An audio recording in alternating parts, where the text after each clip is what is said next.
ఇదంతా వ్యూహం pre release event విజయవాడలో జరిగిన తర్వాత వచ్చిన పరిణామాలు.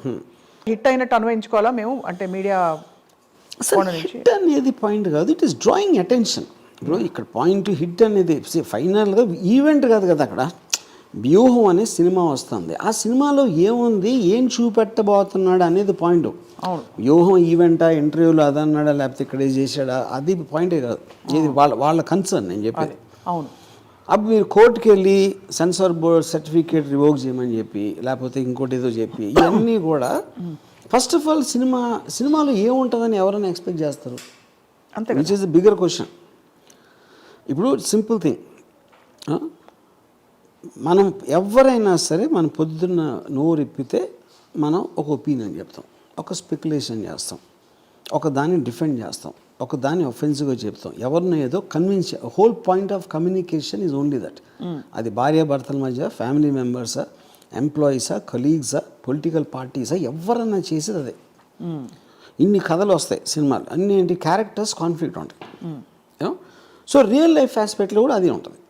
సో దాంట్లో నేను ఒక పొలిటికల్ ఫిగర్స్ మీద తీశాను. పొలిటికల్ ఫిగర్స్ మీద ఎవరు ఏం చేస్తున్నారు, లోకేష్ ఉన్నాడు, జగన్ సైకో అంటాడు, సైకో జగన్ అంటాడు, బాబాయిని చంపేశాడు అంటాడు, లేకపోతే ఇదే ఏదో మొత్తం ఆంధ్రప్రదేశ్ ఇలా చేసాడు, క్రైమ్, ఇది క్రిమినల్ క్రైమ్ ఆంధ్ర అంటాడు. ఇవన్నీ ఏంటి, ఎలిగేషన్స్. అవును, దానికి జీరో ప్రూఫ్ అతని దగ్గర. అవును, లేకపోతే ఎర్ర బుక్ ఉంది, ఆడి పేరు రాసా, వీడి పేరు రాసా అంటాడు. అవును.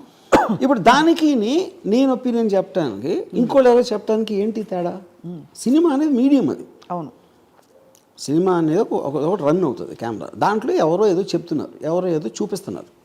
ఎగ్జాక్ట్లీ వాళ్ళు చేసేది అదే, యూనో.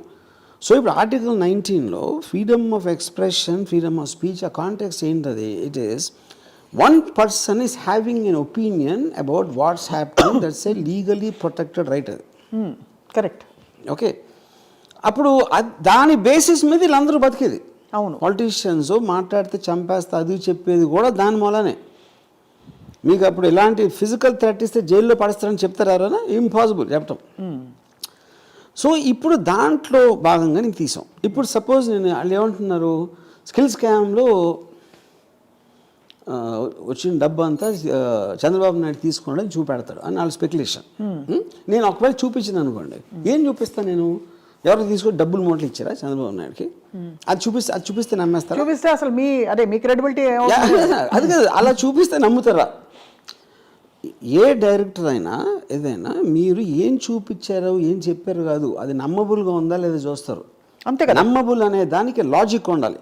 ఆ లాజిక్ సినిమాలో రిఫ్లెక్ట్ అయితే ఒకలా, అందరూ ఒకేలా చూడరు, అందులో కూడా చాలా చాలా మంది వేరే వేరేగా చూస్తారు. So any opinion expressed, multiple people will have multiple viewpoints. It can't be aimed at one particular section.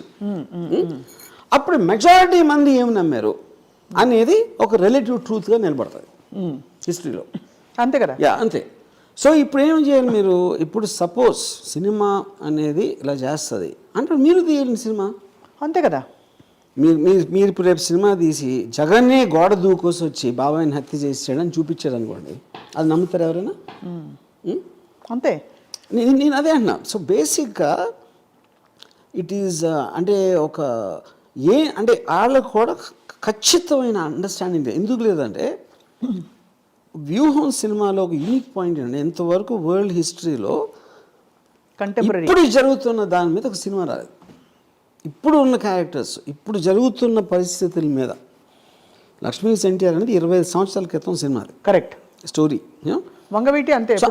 అప్పుడు అది ఎలా జరిగింది, ఏంటి, ఎలా ఉంటుందని ఎవరికి అర్థం కూడా కావట్లేదు. కాకపోతే వాళ్ళు వ్యూహం ట్రైలర్లో దానికి సంబంధించిన మెటీరియల్ మేము ఏదైతే రిలీజ్ చేసామో అది మాత్రం చూసి వాళ్ళేదో గుమ్మడికాయ దొంగ అంటే భుజాలు తడుముకున్న రీతితో ప్రవర్తిస్తున్నారు.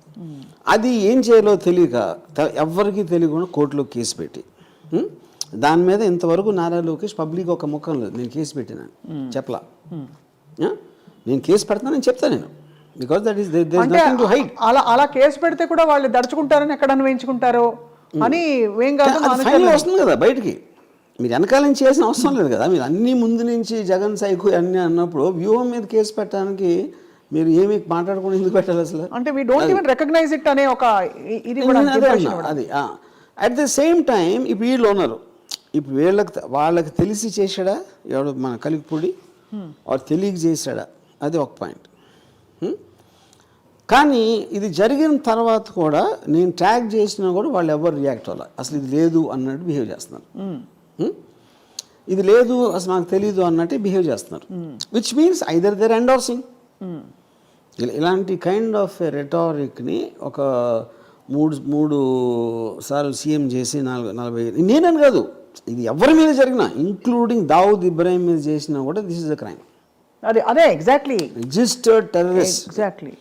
Osama bin Laden, most dangerous man in the world, Yahya Sinwar మీద చేసినా కూడా దిస్ ఇస్ రాంగ్. ఇది మన సెటప్లో. Because the whole simple point is you cannot take law into your own hand. Yeah, అది and in this kind of drastic manner. Exactly. ఇది north కొరియాలో కూడా చేయరు ఇలాంటిది, ఫర్ ఎగ్జాంపుల్ చెప్తున్నా. యా. సో ఇప్పుడు మరి ఇంత పెద్ద క్రైమ్ జరిగిన తర్వాత పార్లర్లీ మీ వ్యూహం సినిమా రిలీజ్ అవుతుందా లేదా అనే ఒక క్వశ్చన్ మార్క్కి మీకు ఇంకా ప్రశ్నలు ఉన్నాయా సార్, లేకపోతే మీరు? యా, సినిమా రిలీజ్ అవ్వకుండా ఉండేది క్వశ్చన్ లేదు, ఇట్స్ క్వశ్చన్ ఆఫ్ టైం అంతే. యా. ఇక్కడ ఎన్సీబీఎన్ అండ్ కొంతమందిని మాత్రమే ట్యాగ్ చేశారు, వైసీపీ వైపు నుంచి కానీ జనసేన నాయకుల్ని కానీ మీరు ట్యాగ్ చేయలేదు, కారణం ఏమన్నా ఉందా? బికాజ్ అతను ఎవరెవరి గురించి చెప్పాడో వాళ్ళు చేశాను. ఓకే, అంతే. ఈ కాంటెక్స్లో అతను మెన్షన్ చేసిన నేమ్స్ మాత్రం ట్యాగ్ చేశాను. ఏం చెప్పాడు ఎగ్జాక్ట్లీ? అది ఇప్పుడు చిరంజీవి మన పవన్ కళ్యాణ్ కానీ లొకేషన్ కానీ మన చంద్రబాబు గారు ఏమన్నా అంటే ఇంటికి వచ్చి తగలబెట్టేస్తాం. యా, అలాంటి ఇంటికి వచ్చి తగలబెట్టేస్తాం. మొన్న ఈ గొడవలన్నీ మీ ఆఫీస్ ఎదురుకుండానే జరిగినప్పుడు వాట్ డిడ్ యూ ఫీల్? గతంలో కూడా జరిగాయి, యూర్ యూస్డ్ టు ఇట్. చాలాసార్లు జరిగింది కానీ not used to it. Now when you వాళ్ళందరూ కూడా నేను చెప్పినట్టు యూట్యూబ్ వాళ్ళు they just want to have one video and ఈ వీడియో అక్కడ పంపుతారు, వీడియో తీసి పంపి వాళ్ళు ఏమన్నా కొంచెం ఇంట్రెస్ట్ చూపెట్టి 10 వరకు పంపిస్తే they might again start doing that. అది ఇంతకీ ఇతను నాకు తెలిసి ఉపాధ్యాయ వృత్తిలో ఉన్నట్ట. Yeah, I heard is some IAS coach, IAS academy ఏదో నడుపుతున్నాడు, కోచింగ్ సెంటర్. ఇంకా స్టూడెంట్స్ కర్మ, ఇంకేం చేస్తాం. అదే ఫీలింగ్ సాడ్ ఫర్ దెమ్. అంటే కాదు, అతని దగ్గర the reason I mentioned that నేర్చుకుంటే the reason I mentioned that is that మనకు అందరికీ రకరకాల ఎమోషన్స్ రావచ్చు ఏదో టైంలో, అది బట్ దాన్ని రెగ్యులేట్ చేసి దానికి ఒక ఫిల్టర్ పెట్టి we have a code of conduct in society. వాటిని కూడా పక్కన తోసేసి ఒక వ్యక్తి దూసుకొచ్చి ₹1 కోటి ఇస్తాను వీళ్ళు ఎవరు కోటేశ్వరుడు అని అడిగా అనుకోండి, ఇట్ జస్ట్ షోస్ అట్టర్. అంటే ఐఏఎస్ కోచింగ్ ఇస్తున్న ఆయనకి చట్టం కూడా తెలిసి ఉండాలి. పోనీ ఏదో ఎమోషన్లో అనేసారా కాదు, చట్టం తెలిసిన ఒక వ్యక్తి, ఉపాధ్యాయ వృత్తిలో ఉండే ఒక వ్యక్తి ఎంత పొలిటికల్ లాయల్టీస్ ఉన్నా కూడా ఇంకొక మనిషిని చంపిస్తాను అని అనడం అన్నది ఇట్ ఈస్ అట్టర్, ఏం చెప్పాలి ఇంకా, disrespect towards the constitution. I think అది చాలా కాన్స్టిట్యూషన్ అంతవరకు లేదు. This is like barbarism. It's only terrorist ఆర్గనైజేషన్తో కాన్స్టిట్యూషన్ గురించి మాట్లాడితే ఏంటి? అదే. సో అయితే మరి ఐఏఎస్ నేర్చుకుంటున్న పిల్లలు, పాపం కోచింగ్ తీసుకుంటున్న పిల్లలు, I feel sad for them. You feel sad for them, right.